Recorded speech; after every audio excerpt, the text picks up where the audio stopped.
In the community that my family lived in, most of the African American families still had not been able to purchase land, and that was 30 years after the Civil War. And so they were still living on someone else's property, trying to make a living on someone else's terms. They had to pay for everything. They had to pay for seed.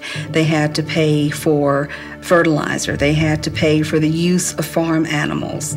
Even if you had an excellent crop, even if you had a very good, successful agricultural year, the expenses of life that had to be drawn from that were oftentimes at a great cost.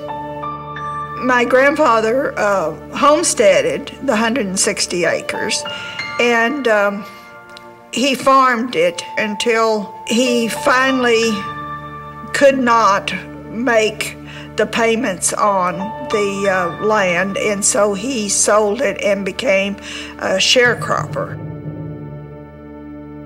You think about feeding 11 and clothing 11.